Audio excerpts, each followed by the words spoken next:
Assalamualaikum pemirsa, jumpa lagi dengan saya Eko Waluyo di AirTalks, Research Talks. Pada kesempatan kali ini, kita akan berbincang-bincang tentang teknomarketing dan akan kita lihat perannya terhadap peningkatan turisme di Indonesia khususnya. Dan telah hadir bersama kita pada kesempatan yang sangat berbahagia ini adalah Prof. Vincent Didik. Selamat datang, Prof. Ya, terima kasih. Selamat siang. Ini pas siang. Dan juga Bu Eni yang mendampingi Prof. Vincent di kesempatan kali ini.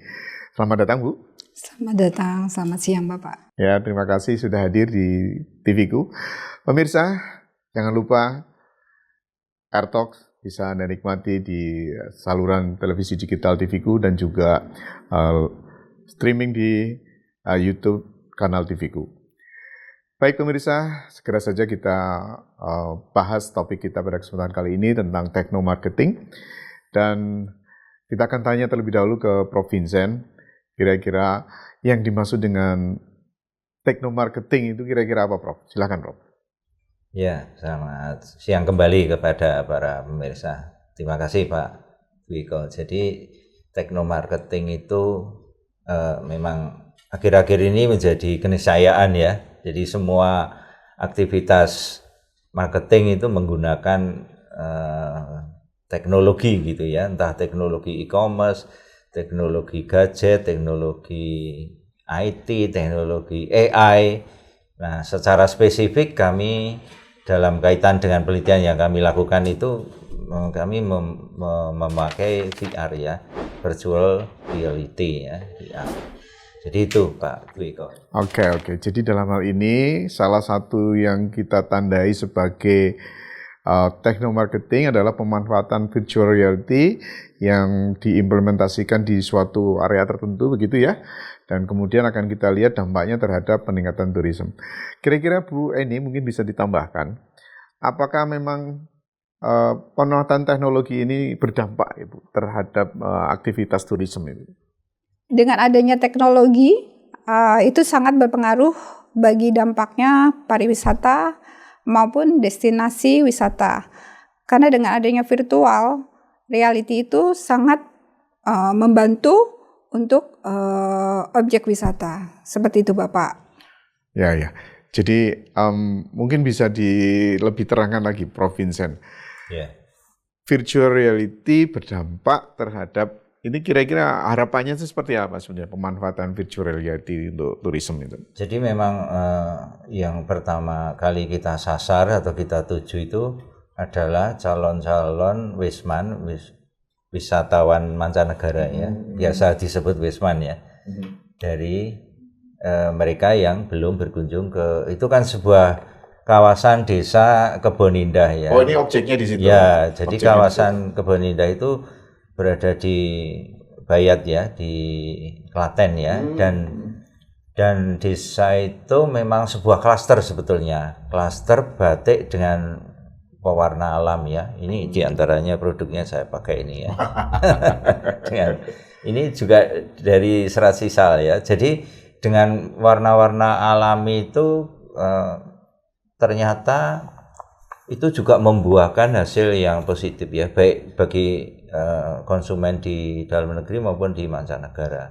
Artinya mereka yang concern terhadap kelestarian lingkungan hidup itu mereka menjadi pelanggan yang setia. Nah, dari situ mereka kepingin untuk berkunjung ke ini untuk belajar membatik. Orangnya kepingin dulu atau kita impuls dengan VR? Ya, memang pertama ada minat untuk berkunjung ke tapi masih ragu-ragu. Ya, masih ragu-ragu. Oh, lalu dikuatkan. Ya, waktu itu diperlemah dengan adanya COVID ya.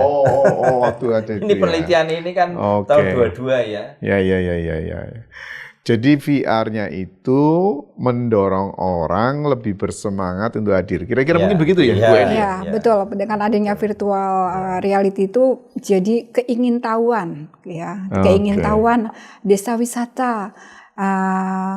Kebon Indah itu seperti apa? Nah, menginginkan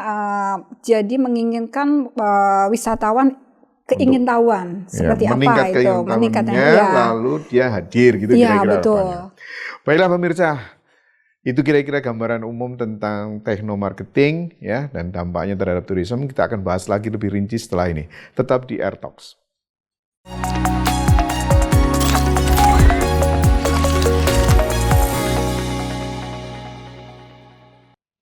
Pemirsa, kembali di Air Talks. Tadi kita sudah bincangkan tentang peran technomarketing dalam hal ini pemanfaatan virtual reality. Nah, sekarang kita akan tanya lebih lanjut nih. Prof. Vincent ini meneliti pemanfaatan VR ini untuk peningkatan turisme ini kira-kira pernah diimplementasikan di mana, hasilnya seperti apa? Bisa diceritakan, Prof? Kalau setahu saya, waktu saya cari browsing memakai Post Viewer, itu pada tahun 22 itu belum ada ya. Belum booming. Ya, belum booming ya. Waktu itu untuk di aplikasi bagaimana belajar membatik gitu ya. Itu belum ya. Oh, ini jadi penerapannya untuk belajar membatik ya? Ya, Oke. ya. Dan? Jadi dengan keinginan belajar membatik itu nanti mereka ingin datang. Oh, ingin belajar langsung ya. Nah, begitu intinya begitu. Dan ternyata setelah melalui proses waktu kan sudah tahun 22 ya, tahun 2022. Tahun 2024 ternyata setelah penelitian ini selesai kok tidak signifikan yang berkunjung ke sana begitu ya. Jadi kalau pengenalan websitenya itu signifikan, artinya itu bisa merambah, bahkan juga ketua klasternya itu diundang misalnya ke California, ke Italia, ke Tokyo, itu dibiayai. Tapi itu bukan dampak pemanfaatan VR-nya? Ya, bukan dampak dari pemanfaatan VR. Oh, virtual reality tapi tetap pakai teknologi? Ya, jadi teknologi yang kita kembangkan itu di samping VR juga e-commerce ya. Jadi memakai website, terus sosial media, Twitter waktu itu namanya masih Twitter ya. Terus IG, Instagram, Facebook dan sebagainya. Jadi VR itu yang memakai kacamata itu mungkin nanti bisa ditampilkan gambarnya. Jadi seolah-olah orang yang melihat itu masuk di dunia. Iya. Nah, itu kira-kira faktor apa yang menjadi sebab VR-nya ini ya tidak termasuk menjadi bagian yang bisa mendorong gitu. Tapi kan tadi sebenarnya secara umum teknomarketingnya masuk.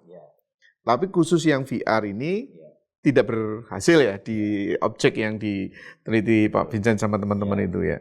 Apa kira-kira sebabnya itu ada diamati enggak, Prof? Ya, kalau yang kami tahu itu barangkali kurang tepat ya dipakai untuk aplikasi misalnya membatik dan sebagainya itu. Nah, bisa jadi untuk aplikasi yang lain itu bisa dilakukan. Bu Eli mungkin punya pengalaman? Ya, mungkin kalau untuk virtual reality itu kebanyakan ya di objek itu kebanyakan dilihat itu di pegunungan ya, di laut seperti itu. Jadi kurang pas kalau itu di reality untuk membatik gitu ya, untuk dilihat terlalu kecil barangkali ya. Ya, karena kita tidak menyentuh ya bahannya, kita tidak melihat coraknya seperti itu. Kalau kita datang sendiri, kita mungkin bisa merasakan hal seperti itu. Gitu. Jadi kalau misalnya kita menggunakan teknologi virtual reality, maka mungkin sebaiknya itu yang terkait dengan pemandangan. Ya, betul. Atau mungkin air terjun, berselancar. Oh ya. Ya, pemanfaatan teknologi itu kalau misalnya yang saya tahu, ya kan, di tempat-tempat wisata itu kadang-kadang ada teater yang 5 dimensi atau 6 dimensi. Ya kan? Orang itu nggak menggunakan VR, tapi menonton di seperti IMAX begitu, sudah 3 dimensi, ya kan, tetap menggunakan kacamata 3 dimensi, tapi kemudian tempat duduknya bisa naik turun, ya kan, kemudian mungkin dihembuskan angin, bahkan kalau perlu diperciki air, ya kan, sehingga sesuai dengan tema film yang ditonton, itu suasananya sudah mengikuti tempat yang sedang diperlihatkan di filmnya itu. Nah, mungkin Bu Eni bisa bantu teman-teman semua di sini, ya kan? Apakah teknologi seperti itu yang sebetulnya kan harus didatengin, ya kan? Itu sama dengan yang ada di VR, Bu? Ya, sama dengan di VR, cuman untuk kendalanya kalau untuk yang lain-lain mungkin nggak bisa ya Pak ya, tapi kalau untuk kita lihat seperti di studio seperti itu mungkin bisa kita lakukan, bisa maksudnya kita menikmati dengan adanya virtual, tapi dengan tertentu yang dari untuk wisata itu belum tentu semuanya menggunakan VR seperti itu Bapak. Kalau saya bayangannya, ya kan, itu tuh misalnya orang mau ngelihat air terjun, ya kan? Maka kan mestinya mulai dari biasanya kalau air terjun kan pasti di lembah atau malah lereng ya? Lereng gunung. Ya lereng gunung. Jadi kita misalnya harus naik dulu tangga dulu rasanya, ya kan? Atau kalau misalnya kita di Tawangmangu gitu ya, naik tangganya, kemudian ketemu monyetnya gitu kan? Ya toh? Dan itu tapi divisualisasikan di dalam VR atau itu bisa. Nah, kalau yang kayak gitu, logikanya, ya kan, itu kan akan menimbulkan minat ya orang untuk datang gitu, ya kan. Tapi kenapa Prof Vincent malah penelitiannya nggak bisa membuat minat itu? Gimana, Prof? Ceritanya, Prof? Ya bisa saja itu terjadi. Yang pertama, memang saya mengakui kualitas gambar yang kami tampilkan dalam VR itu kan pada dasarnya juga harus ada seperti pemotretan atau gambar-gambar video dan sebagainya, itu memang kualitasnya memang belum seperti yang kita harapkan ya, karena ya waktu itu kan sudah 2 tahun yang lalu ya, mungkin dengan perkembangan AI seperti sekarang ini, artificial intelligence seperti sekarang ini kan sudah luar biasa pesatnya ya. Saya kira itu akan lebih bagus. Yang kedua itu kan orang itu pada dasarnya ingin merasakan ya, experience itu. Maka di marketing itu dikatakan experience marketing ya, dengan mengalami ya. Nah, mengalami itu kan justru harusnya bisa. Nah ya, logikanya kan dengan di VR kan itu orang itu sudah semakin dekat, gambarannya jelas gitu kan. Pengen berkunjung. Mestinya kan harusnya begitu, ya kan? Tapi ini malah tidak berhasil ya dalam penelitian ini. Berarti mesti ada yang keliru ya di dalamnya kira-kira. Iya, kalau bayangan saya tadi kalau yang diterangkan Bu Eni itu kan menerangkan bahwa kalau misalnya pemandangan, ya kan, itu berhasil, kebanyakan pada berhasil, ya kan. Tapi sayang tadi kita belum sempat mendalami itu hasil pemandangan yang muncul di VR-nya Bu Eni itu yang bagus-bagus memang, ya kan. Kemudian kalau Prof Vincent tadi kan tentang bagaimana membatik, ya kan. Itu kan mungkin gambarnya, videonya mungkin harus menghasilkan kamera-kamera yang sifatnya mikro ya, harus kelihatan gitu teksturnya atau mungkin bahannya ngadu-ngadunya. Ya, resolusinya itu memang ya harus tinggi.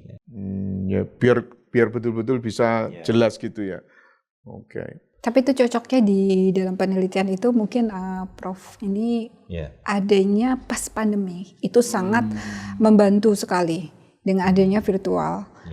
Untuk penelitian yang ada tentang membatik gitu ya, karena sejauh ini pas pandemi ini kita butuh sekali karena selama ini kita nggak bisa untuk keluar ya, jadi adanya virtual itu juga sebenarnya ada dampak positifnya juga seperti itu. Wah, ini jadi menarik nih. Jadi sebetulnya karena teknologinya virtual atau virtual reality-nya itu, atau karena pandeminya. Baik pemirsa, pertanyaan menarik ini akan kita cari jawabannya setelah kita rehat dulu sejenak. Tetap di AirTalks.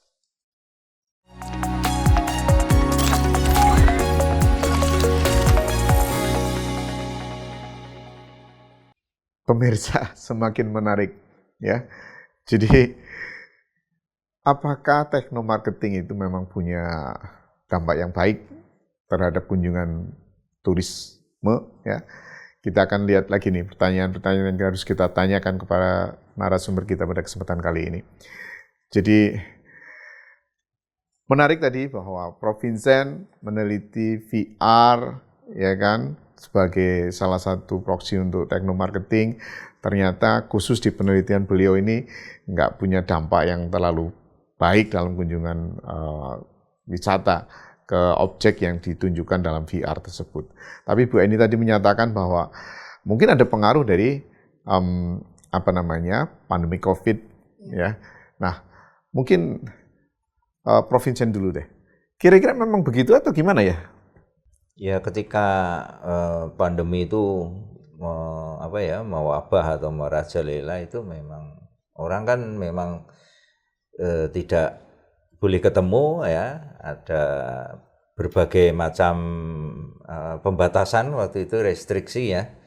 Dan yang kedua juga pandemi itu juga mengharuskan berbagai macam objek wisata atau bepergian pun juga sangat dibatasi ya. Memang satu-satunya jalan untuk bisa keluar dari misalnya dari terisolasian itu kan ada isolasi mandiri dan sebagainya ya. Nah itu kan melalui online ya, media-media online ya. Dalam hal ini teknomarketing memang sangat berperan ya.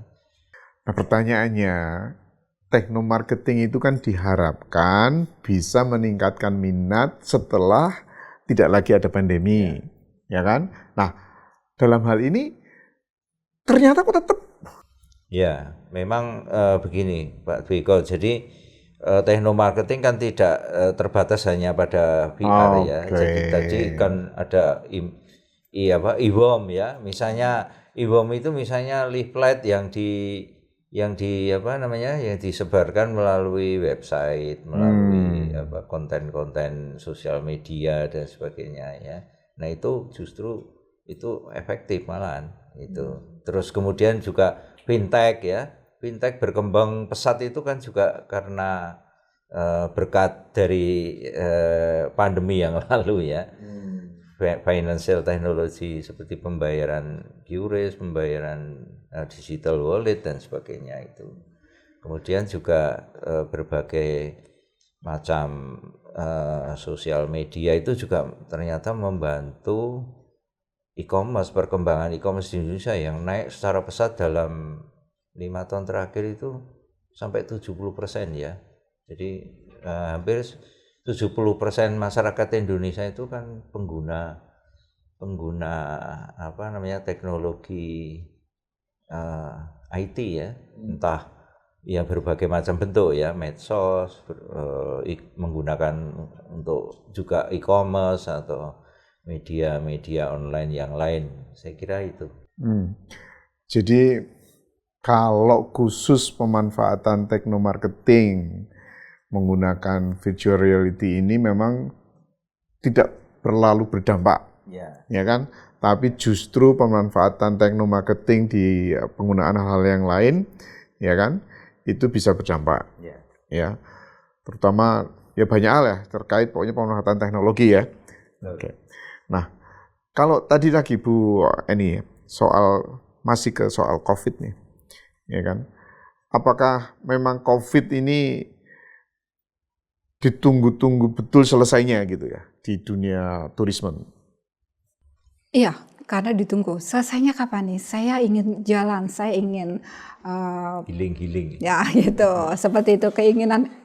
Walaupun dengan adanya setelah pandemi ini, virtual itu juga bisa membuat kita keingintahuan membuat istilahnya batik ya, penelitian ini batik, keinginan tahuan. Oh ternyata gampang setelah kita melihat virtual itu mengarah untuk pendapatan. Walaupun itu hanya sederhana seperti itu, menggambarkan gambaran yang ada di batik itu, Bapak. Tapi sebetulnya kan harapan peneliti dalam hal ini kan pengen membuat konsumen betul-betul pengen tahu lebih lanjut tentang bagaimana membatik itu, ya kan? Tapi tadi kan ada inkonsistensi ya, jawabannya oke tertarik dan sebagainya, ya kan? Menghargai proses membatik itu sangat menarik, ya kan? Tapi setelah itu ternyata nggak ada kunjungan.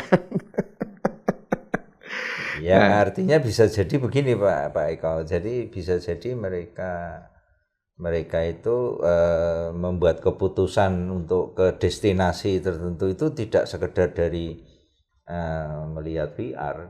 Jadi saya duga begitu. Jadi ada berbagai macam faktor yang Tapi dalam penelitian Prof Vincent ini kan sebetulnya nggak cuma sekedar melulu VR ya. Oh ya, Artinya ya, betul. kan penelitian Prof Vincent ini juga melakukan perlakuan-perlakuan atau mungkin pembinaan-pembinaan ya kepada objek yang dijadikan riset itu. Jadi di penelitian kami itu tidak sekedar VR, tapi juga kami juga mengedukasi, juga tidak hanya mengedukasi ya, tapi juga membimbing mereka mengenalkan dengan teknologi media sosial, misalnya yang sering mereka pakai itu IG ya, Instagram dan Facebook.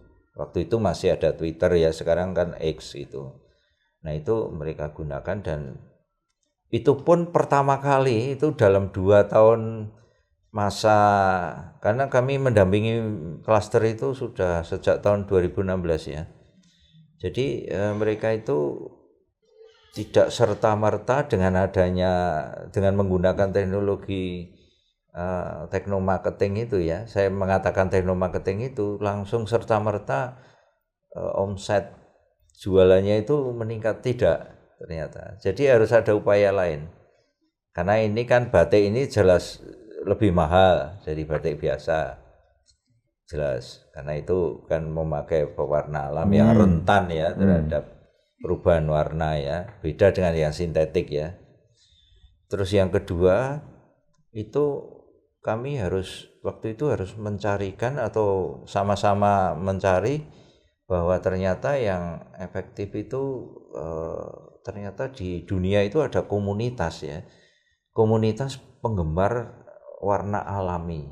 Nah, itu. Warna alami atau warna alam ya? Saya agak kurang jelas. Warna alam. Oh. Jadi maksudnya mungkin bisa diterangkan, Prof. Jadi warna alam itu ya menggunakan berbagai macam bahan-bahan dari alam, misalnya dari kayu, dari kulit kayu, dari akar-akaran, dari daun, dari bunga bahkan ya, bunga. Jadi bukan kimiawi gitu maksudnya? Ya, bukan sintetik kimiawi ya. Seperti yang saya pakai ini kan memakai warna dari daun mangrove ya, daun maupun bunga mangrove, buah mangrove, sorry.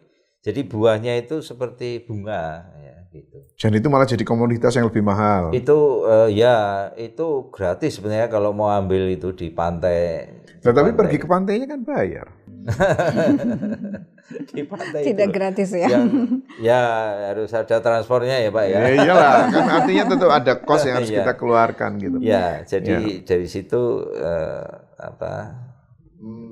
perkembangannya seperti itu. Jadi yang sukses itu bukan di VR-nya, tapi justru yang lain ya. Jadi pemberian perlakuan peningkatan pemasaran, tapi memanfaatkan teknologi yang lain yang justru punya dampak lebih baik ya di dalam meningkatkan. Mungkin dampaknya juga nggak cuma sekedar kunjungan orang ya, tapi juga peningkatan ekonomi dari komunitasnya. Ya, betul. Ya, jadi dulu mereka itu ibu-ibu itu komunitasnya ibu-ibu semua, usahawan itu ya, wirausahaan semua.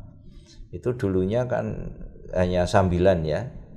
Menjadi usaha membatik itu sekarang menjadi utama, jadi penghasil income utama. Jadi kalau secara keseluruhan sebetulnya aktivitas penelitian ini bisa meningkatkan dampak perekonomian dari turisme di objek yang kita teliti itu, ya kan? Cuman khusus untuk teknomarketing yang diwakili oleh virtual reality itu ternyata yang kurang berdampak gitu ya, mungkin ya. Oke lah. Baiklah pemirsa, masih ada sesi yang lain lagi yang harus kita ikuti, tetap di AirTalks.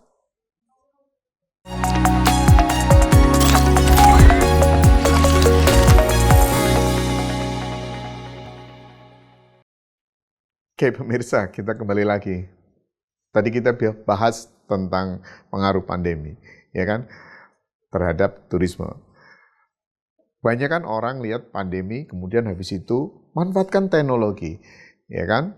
Teknologinya terutama sekali di teknologi marketing, teknomarketing tadi Prof Vincent katakan, ya kan? Itu misalnya adalah pemanfaatan e-commerce gitu atau marketplace memanfaatkan media sosial, ya kan? Pertanyaan itu sebetulnya, apakah memang semudah itu berpindah yang dari tadinya konvensional, lalu masuk ke pemanfaatan e-commerce ataupun media sosial, ya kan? Orang itu untuk menambah followers di media sosial itu perlu effort yang keras, gitu. Ya kan? Kita punya website, ya kan? Bikin websitenya kalau nggak pinter ya nggak bisa bagus, Betul. ya kan? Cuma kan kalau kadang-kadang kita itu mempersuasi orang pakai aja media sosial, pakai aja website, ya kan?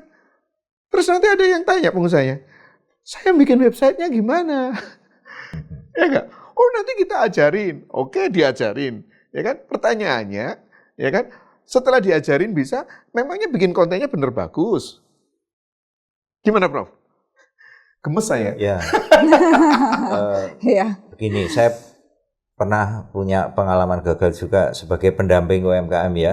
Waktu itu disuruh itu kan ada petani penderes itu ya, dari pohon kelapa itu diambil niranya, kemudian dibuat gula merah, gula Jawa atau gula merah itu. Nah, dengan pendampingan dari kami peneliti ya, waktu itu kita kenalkan dengan teknologi pangan, ya. Misalnya itu dibuat seperti coklat, dibuat seperti Nutella dan sebagainya. Inovasi industri. Bagus ya, inovasinya bagus-bagus. Waktu itu sponsornya dari Kementerian Industrian mungkin, perdagangan. Kementerian. Nah itu waktu kami buat di sosial media, kami yakin ya, bahkan kami meyakinkan UMKM-nya nanti akan berhasil, ternyata gagal total ya. Nggak ada yang beli, nggak ada yang melihat ya. Karena memang nggak menarik ternyata. Dia, kamu berapa follower Instagram? 1.000. Berapa lama? SMA itu berarti sampai 7 tahun. 7 tahun, Prof? Iya. Followernya 1.000. Iya. UMKM yang dibina tadi berapa bulan? Ya. Mau naik jadi Ya, berapa? betul. Ya. Artinya itu tidak mudah, betul, ya kan? Nah, pertanyaannya tidak sekarang, ya kan? Kita itu kadang-kadang mestinya ada cara-cara gitu yang harusnya kita ajarkan untuk meningkatkan itu. Bu, ini punya masalah atau punya pengalaman dengan pemanfaatan teknologi marketing soal marketplace atau mungkin e-commerce atau apa?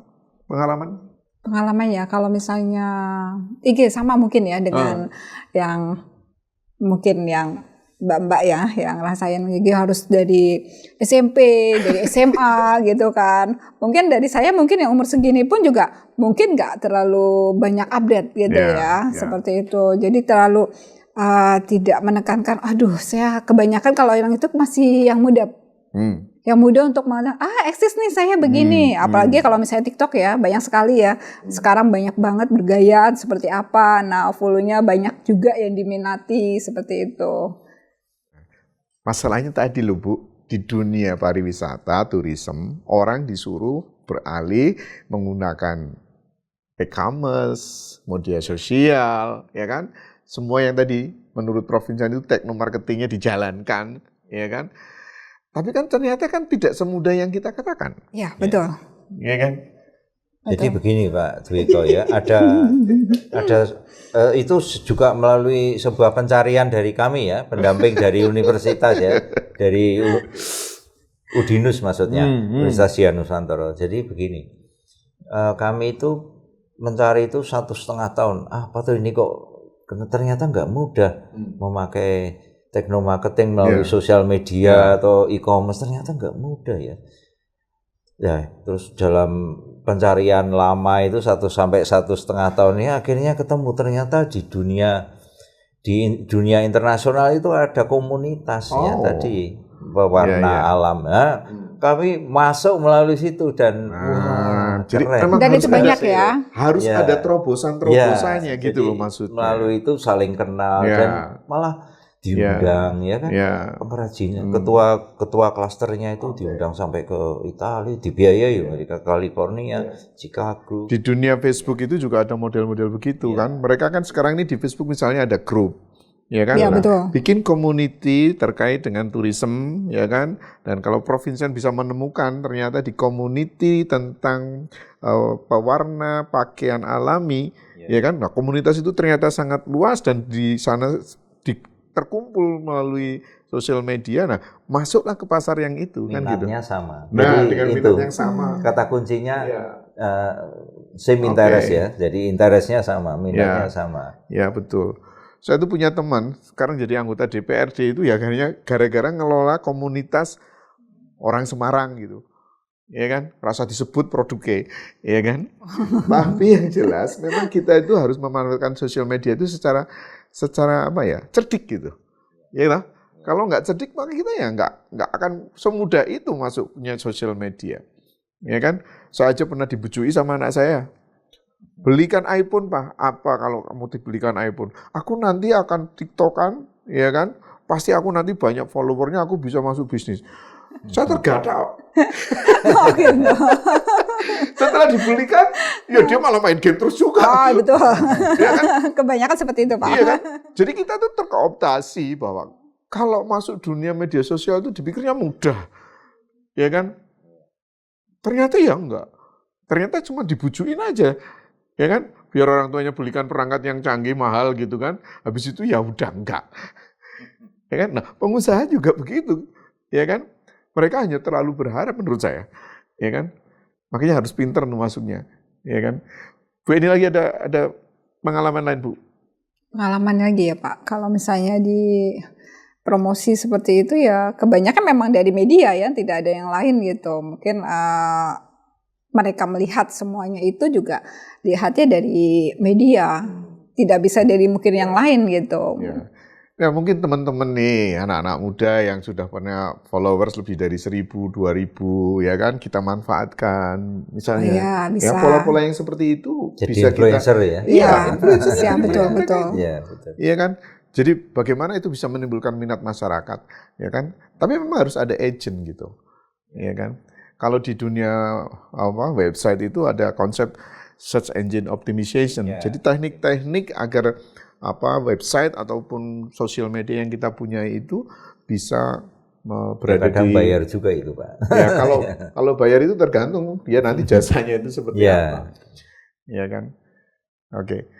Jadi pemirsa, ternyata memanfaatkan teknomarketing ya di pemanfaatan teknologi untuk e-commerce maupun sosial media, ya kan? Itu harus bijak, harus pintar juga. Nggak cuma sekedar ikut-ikutan arus, pokoknya ikut sosial media. Baik, kita rehat sejenak, tetap di AirTalks.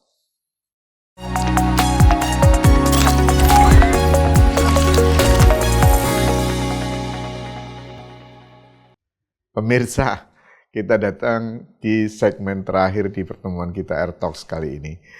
Ya, jadi teknomarketing di dunia tourism, ya kan, terbukti tidak semuanya mudah, ya kan. Mau memanfaatkan VR, ternyata tadi dituntut dengan konten VR yang memang harusnya bagus, kemudian sangat komunikatif dan mudah dijalankan, ya kan. Kemudian kalau kita menggunakan electronic commerce, ya kan, maka pilihan media untuk commerce-nya itu juga harus jelas gitu, ya kan. Media sosial ternyata harus diperlukan community yang juga sudah mapan, ya kan, sehingga jejaring kita menjadi semakin luas. Ya. Nah, mungkin dari narasumber kita, para pakar yang hadir pada kesempatan AirTalk kali ini, ada hal-hal lain yang mungkin pengen disampaikan atau pengen menguatkan apa yang sudah kita bicarakan dari tadi. Saya persilakan dari Prof. Vincent.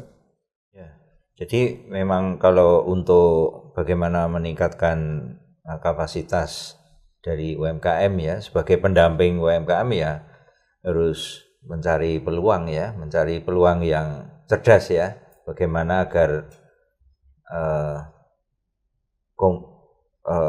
UMKM itu bisa berkembang dengan baik ya, mencapai economic of scale atau skala ekonomi yang sudah menjadi tujuan utamanya pasti, supaya tetap bisnisnya supaya tetap viable ya, survive, supaya tetap berlanjut ya itu. Jadi untuk promosi dalam hal ini menggunakan teknomarketing seperti pengalaman yang saya pernah alami itu adalah dengan mencari komunitas yang mempunyai kesamaan ya semuanya, minat, interest, apalagi ini untuk mengembangkan misalnya di bidang hospitality industry ya. Jadi segmennya harus jelas siapa yang mau dituju itu ya. Apakah segmen yang dituju itu punya interest yang sama atau tidak. Misalnya mau mengembangkan di bidang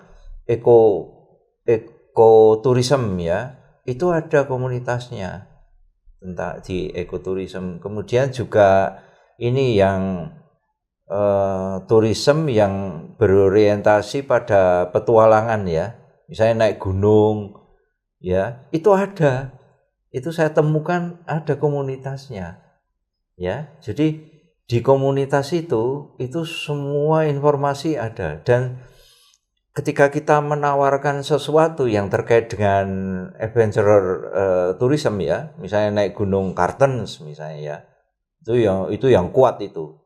Jadi orang turis itu mengeluarkan dana untuk naik di Gunung Kartens karena ada naik helikopternya juga, itu 600 juta. Mahal.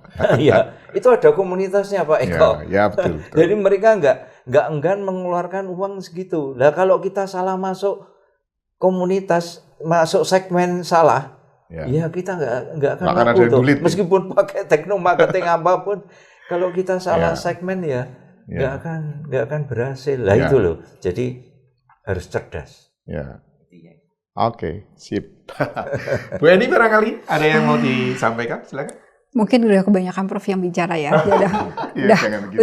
Udah oke lah gitu. Mungkin karena adanya komunitas, dengan adanya semua itu memang sangat dibutuhkan sekali. Apalagi kalau untuk UMKM, untuk niatnya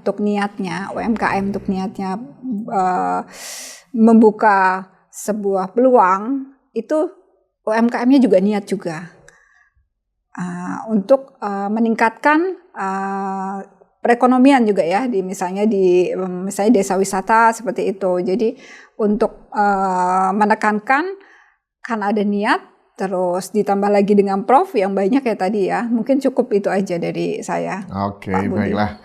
Pemirsa, jadi mungkin kita semua ternyata memanfaatkan teknomarketing itu punya peluang yang bagus ya kan, untuk bisa meningkatkan aktivitas bisnis kita, apapun aktivitas bisnis kita ya.